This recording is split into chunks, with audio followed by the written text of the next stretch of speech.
Assalamualaikum warahmatullahi wabarakatuh. Terima kasih buat teman-teman yang udah hadir di acara webinar kali ini yang membahas mengenai menjadi SQA untuk digital startup. Dan juga terima kasih untuk tim Bisa AI karena telah memberikan kesempatan ini kepada saya dan juga Dewangga untuk sharing kepada teman-teman mengenai topik yang akan dibahas pada sore kali ini. Izinkan saya untuk memperkenalkan diri terlebih dahulu. Nama saya Regina, saya sebagai Software Quality Assurance di Bisa AI. Nah, sebelum kita membahas lebih jauh mengenai bagaimana menjadi SQA atau Software Quality Assurance di digital startup, saya mau bahas dulu nih sama teman-teman semua mengenai startupnya itu sendiri atau digital startup. Karena mungkin ada teman-teman yang udah sering mendengar kata-kata digital startup, tapi masih bingung gitu, masih abu-abu sebenarnya digital startup itu apa, kayak gitu kan ya. Nah, jadi biar kita mulainya bareng-bareng, kita startnya bareng-bareng, kita bahas dulu aja mengenai digital startupnya itu sendiri. Jadi, pada awalnya startup itu adalah istilah atau sebutan untuk perusahaan yang baru lahir gitu. Jadi yang masih muda-muda gitu itu disebutnya adalah perusahaan startup. Zaman dulu disebutnya kayak gitu. Nah, cuman pada tahun 2000-an setelah masa industri.com itu populer dan juga di masa sekarang, yang masa sekarang kan canggih banget ya. Mungkin teman-teman juga ada yang sering ngalamin gitu kalau ngomong apapun, belum ngetik apapun, cuma ada di pikiran teman-teman aja. Tiba-tiba pas teman-teman buka sosial media, ada iklannya gitu. Mungkin sering banget ya ngerasain hal kayak gitu. Atau mungkin ketika teman-teman lagi chattingan nih, lagi ngobrol gitu ya sama teman-teman di mau itu di handphone, lewat chatting atau ngobrol langsung gitu, mau sama siapapun itu, misalkan ngomongin boba nih, aku pengen boba deh gitu, tapi itu diomongin gitu ya, terus atau pengen liburan deh, nah tiba-tiba teman-teman ada notif kayak gitu, terus mungkin dapat notif lagi dari Traveloka, dapat diskon untuk nginep di hotel tertentu. Pernah nggak sih ngerasain kayak gitu? Pastinya pernah banget ya nggak sih? Nah itu tuh kebukti banget bahwa sekarang itu dunia udah canggih banget gitu, canggih yang cenderung keserem, ya nggak sih? Nah, karena kecanggihan itu, makanya perusahaan-perusahaan yang baru lahir sekarang harus dituntut lebih canggih dibandingkan perusahaan yang udah ada. Kalau dulu kan, ya udah mendirikan perusahaan aja, dan itu disebutnya startup. Tapi semenjak sekarang dunianya udah makin canggih dan perusahaan-perusahaan yang ada pun tentunya canggih-canggih, maka perusahaan yang muncul itu harus berinovasi lebih lagi gitu, menjadi lebih canggih lagi, lebih keren lagi dibandingkan yang udah ada. Karena kalau misalkan nggak lebih canggih, pastinya ketinggalan dong. Nah, karena hal itulah kata-kata digital startup itu bergeser makna. Yang awalnya perusahaan yang baru lahir, layanan yang dimaksud di sini adalah memberikan kemudahan gitu. Kita ambil contoh misalkan teman-teman dulu kalau mau pergi-pergi pakai ojek kan konvensional ya, teman-teman pergi dulu nih ke pangkalan, terus deal-dealan harga, terus baru dianterin tuh ke tempat tujuan. Nah, kalau sekarang kayak gitu itu namanya disruptif. Disruptif itu adalah mengganggu sebenarnya. Jadi artinya itu disruptif adalah mengganggu pasar yang sudah ada dan menciptakan pasar baru. Kayak yang tadi yang ojek konvensional kan awalnya kita nyamperin ke pangkalan ojek. Berarti dulu customer nggak perlu lagi ke pangkalan. Begitu juga dengan Bisa AI. Bisa AI merupakan perusahaan startup gitu. Jadi kalau misalkan dulu teman-teman mau belajar itu harus datang ke tempat pembelajaran. Mau bimbel harus datang ke tempat bimbingan belajar gitu ya. Kayak setiap orang bisa belajar AI gitu. Jadi kalau dulu mungkin mikir kayaknya belajar artificial intelligence itu pusing. Nah, karena Bisa ini merupakan startup, jadi perusahaan baru dan memanfaatkan teknologi informasi dan juga komunikasi, maka Bisa AI membuat suatu aplikasi yang namanya Bisa AI Academy, itu terus belajar juga yang awalnya harus ke tempat bimbel, sekarang tinggal di handphone aja. Nah, itu kan memudahkan masyarakat ya. Nah, hal itu yang harus dipunyai dari setiap startup gitu. Gimana caranya kita membuat sesuatu yang berguna untuk masyarakat. Nah, ini tadi udah dibahas sama Dewangga, di dalam Scrum itu disebutnya project vision gitu. Jadi, startup itu project vision-nya adalah harus berguna bagi masyarakat dalam artian memudahkan segala halnya gitu. Tapi jadi serba instan gitu ya, karena canggih dan itu serba instan, makanya tren-trennya juga gampang ganti. Misalkan sekarang lagi tren menu, terus besok udah ganti lagi trennya. Nah, makanya kita harus melihat dulu nih kompetitor. Misalkan kalian swasta gitu ya, punya ide ingin membuat sesuatu, dulu nih si kompetitornya, si startup ini harus lihat dulu kompetitornya.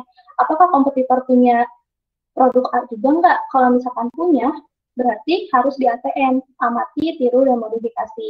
Dilihat, ditelaah, si A ini punya produk yang serupa, tapi apa ya yang nggak punya sama kompetitor, diterapin lagi produk yang akan dibuat oleh startup ini, seperti itu. Dan selain memperhatikan kompetitor, apa yang lebih, selain kita juga kita kompetitor dan membuat unggul dari kompetitor, kita misalkan kayak sekarang teman-teman baru mikir mau beli headset, terus buka sosial media ada iklannya. Nah mungkin teman-teman sebagai pembuat startup gitu ya, mau bikin, saya punya startup nih, mau bikin sesuatu, ketika orang mikirin suatu produk, terus orang tersebut merem, pas mulai produknya di depan mata gitu kan, bisa jadi aja kayak gitu. Nah, tapi pastiin dulu nih sama teman-teman gitu, kompetitor punya nggak ya hal seperti itu. Kalau misalkan punya, dilihat gimana caranya biar kita lebih unggul dari kompetitor. Terus selain itu harus cepat juga kerjanya, jangan sampai keduluan sama kompetitor, atau jangan sampai tren itu udah nggak musim gitu, nanti ya percuma. Jangan sampai kita membuang-buang uang gitu untuk hal tersebut. Makanya kita harus memperhatikan kompetitornya dan juga pengerjaannya. Nah, dalam hal tersebut, untuk mewujudkan tadi si project vision-nya udah bagus, terus juga udah lebih unggul dari kompetitor, kita harus mempunyai tim yang hebat. Pastinya seperti itu. Jadi startup-nya pasti harus punya tim yang hebat. Dan salah satu tim yang hebat dalam sebuah startup adalah software quality assurance. Kenapa? Karena software quality assurance itu tuh ya penentu gitu, apakah produk itu layak dipakai oleh customer atau enggak, end user atau enggak gitu. Nah mungkin di sini ada teman-teman yang udah pernah nonton webinar yang sebelumnya. Di sana saya menjelaskan lebih detail lagi mengenai software quality assurance itu sendiri. Dari A sampai Z saya jelaskan di sana. Mungkin buat teman-teman yang belum nonton bisa cari aja langsung di YouTube Bisa AI, terus cari aja software quality assurance. Di situ pasti ada webinar yang waktu itu saya ngejelasin software quality assurance lebih detail, karena untuk sekarang nggak akan dijelasin sedetail yang waktu itu, tapi tenang aja buat teman-teman yang baru nonton webinar kali ini, saya akan menjelaskan singkat aja mengenai software quality assurance sendiri. Selebihnya akan menjelaskan mengenai software quality assurance di digital startup, seperti itu. Nah, mungkin ada yang masih bingung ya, software quality assurance itu sesuai dengan standar. Nah, di sini kan ada QA engineer dan QA tester. Itu tuh adalah orangnya gitu. Kalau ini berarti saya gitu, saya sebagai QA engineer atau saya sebagai QA tester. Nah, mungkin ada yang bertanya-tanya gitu ya, bedanya apa gitu. Bedanya itu, kalau misalkan QA engineer itu, dia melakukan testing software-nya automation, jadi membutuhkan tools tambahan untuk melakukan testing software dan mengetahui apanya, flow-nya bagaimana, apakah sudah sesuai atau belum. Kalau misalkan udah sesuai dengan standar, maka boleh di launching dan boleh dipakai oleh end user, oleh teman-teman semua gitu. Contohnya misalkan bisa tampil ya, ini ketika dibikin, di sini ada cycle-nya seperti ini. Setelah selesai dibikin oleh tim developer, QA tester, karena kan kita manual ya, kita bahas yang QA testernya aja terlebih dahulu. Jadi QA tester itu akan melakukan pengecekan setelah produknya selesai dibuat oleh tim developer. Pengecekan itu bagaimana? Pengecekannya itu berdasarkan user acceptance test. Jadi life cycle pembuatan programnya itu singkat seperti yang sudah Dewa jelaskan tadi. Jadi kita lebih mengutamakan untuk detail-detail yang besar, nggak detail-detail yang kecil. Jadi yang mayor-mayornya dibenerin dulu, tapi detail-detail kecilnya nanti akan menyusul seperti itu. Nah, sudah benar, maka akan dilakukan pengecekan ulang. Tapi kalau misalkan si software-nya masih belum sesuai standar, maka akan direvisi lagi, dibenerin lagi sama tim developer. Kalau misalkan udah sesuai, maka bisa di-launching. Nah, mungkin sampai sini kelihatannya jadi QA tester itu di digital startup nggak terlalu pusing ya, cuma ngetes-ngetes aja, ngumpulin bugs, terus dikasihin lagi, terus beres kayak gitu. Tapi juga di startup gitu, dan pekerjaan yang terlihat simple ini, yang ada di sini, ternyata ketika dipraktekkan tidak semudah itu untuk dipraktekkan di corporate. Kenapa? Karena seperti yang dibahas tadi sama Dewangga, kita tidak bisa gitu mengatur jam kerja dari masing-masing orang. Kalau ada yang mau kerja subuh, ya di akhir akan dijelasin ya. Jadi yang pertama itu jam kerjanya nggak sama. Nah, contohnya gini, misalkan call dan di konvensional itu di akhir itu benar-benar yang mau launching.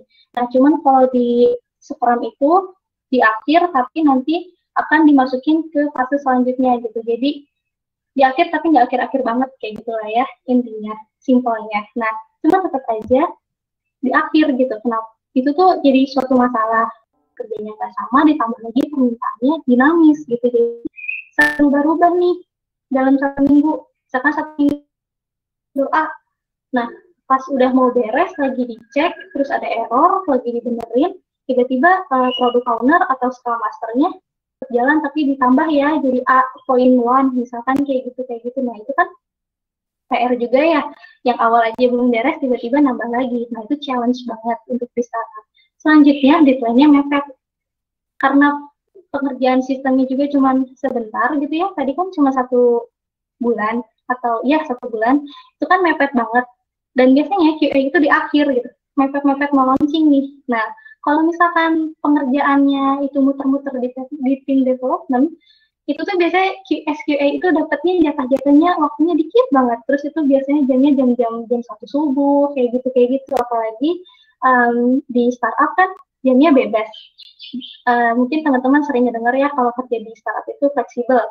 Waktunya gimana kita aja yang ngatur atau kerjanya bisa di mana aja. Atau bahkan mungkin teman-teman sering dengarnya startup itu bukan kerja di mana aja tapi di mana aja kerja. Bukan kerja kapan aja tapi kapan aja kerja. Nah, ini tuh terus gimana dong caranya biar hal-hal seperti itu nggak kejadian, biar semua tim sama-sama nyaman, biar semua tim sama-sama enak dan yang nggak harus saling tunggu-menunggu gitu ya. Nah, sebenarnya saya juga sebagai software assurance di startup. Jadi dalam satu produk misalkan bisa tampil yang teman-teman pakai sekarang, itu tuh ada grupnya. Grup itu berisikan product owner atau leader kita, leader paling atas gitu ya. Kemudian ada Scrum Master atau ITPM seperti di Wanda. Kemudian ada pakai dilanjut. Nah, di dalam satu grup itu ada orang-orangnya semua yang terlibat dalam suatu produk. Nah, itu pas ada kendala seperti itu, akan ada yang di luar kota, seperti itu. Tapi kalau sekarang lagi mepet-mepet, terus kita memakan banyak waktu buat ngebenerin suatu error, biasanya kita langsung ngadain buat pertemuan gitu, mau pertemuan itu di kantor atau pertemuan itu secara online. Pokoknya kita pada spesial hari itu kita kerjanya di jam kerja yang sama gitu. Nah, itu bisa kejadian kalau kita komunikasinya baik gitu. Jadi komunikasi itu paling penting banget. Nah, selain itu, selain kita melempar hal-hal yang mungkin di luar kuasa kita ya ke grup, kita juga komunikasinya itu sebagai SQA harus punya komunikasi yang baik kepada tim developer. Kenapa? Karena Kenapa? Karena ya teman-teman bisa bayangin lah, mungkin di sini ada yang posisinya sebagai front end atau yang sebagai back end atau mobile development gitu ya. Itu udah capek-capek bikin aplikasi, pokoknya udah keringetan bikinnya, udah ribut banget gitu. Tiba-tiba pas dicek sama SQA errornya banyak pisan. Listnya banyak banget gitu kan ya, pasti kesel nggak sih dikasih kayak gitu kayak aku tuh udah ngerjain sampai malam kok isunya banyak aja sih. Nah, saya nemu bugsnya kan, terus di kelompok ini berdasarkan yang mayor dan yang minor itu saya taruh di Trello. Nah, di situ itu antara saya kasih ke project manager ataupun saya tulis di Trello. Nah, biasanya kalau akan dikasih ke project manager, nanti sama project manajernya akan dipilah lagi yang mana yang mayor, yang mana yang minor, dan itu ditaruh di Trello. Setelah itu akan di-tag ke masing-masing orangnya, misalkan di checklist. Nah, itu pokoknya semuanya ketahuan, kita ke tracking banget yang mana yang errornya lagi dibenerin, yang mana errornya yang udah lolos SQA, yang mana yang masih direvisi ulang, yang mana yang masih harus di-review lagi, itu tuh ketahuan banget. Dan saya menyarankan 2 manajemen tools ini, yang pertama Jira, yang kedua Trello. Seperti itu. Jadi, intinya sih kalau misalkan kerja di startup itu harus terus mau belajar, terus juga explore skill, dan pastinya beda banget sama kerja di corporate, tapi di startup itu lebih bisa keduanya nggak? antara QA engineer dan QA designer. Bagaimana mungkin bisa menjawabnya? Oke, baik San. Sebenarnya untuk jadi SQA itu nggak wajib sih, nggak wajib keduanya. Jadi itu tergantung dari kebutuhan perusahaannya, apalagi butuh QA engineer atau butuhnya QA tester. Nah, biasanya, tapi kalau QA engineer itu membutuhkan QA tester juga. Maksudnya itu membutuhkan kemampuan dari QA tester. Karena QA tester kan bikin test step dan lain-lain ya. Untuk hal yang lebih jelasnya nanti bisa dicek aja Mas di webinar sebelumnya. Di situ ada. Jadi intinya SQA itu nggak harus bisa QA engineer dan juga QA tester. Tapi untuk menjadi QA engineer itu harus paham bagaimana menjadinya QA tester. Kayak gitu sih Mas. Sekian mungkin San. Oh ini ada sekalian kali ya, saya jawab langsung aja nih. Aspek yang diperhatiin SQA di aplikasi itu meliputi apa aja? Oke, aspeknya itu biasanya beda-beda nih. Biasanya kalau ada perusahaan yang membuat requirement-nya terlebih dahulu. Jadi kita ngeceknya itu berdasarkan requirement-nya, tergantung apa yang lagi di-develop gitu. Nah, cuman kalau misalkan kayak sekarang, yang dibahas kan di startup ya. Nah, kalau misalkan di startup itu aplikasinya seperti apa, itu tuh akan dibahasnya di Project Vision. Nah, di Project Vision itu dikasih tahu nih, ada yang namanya story user.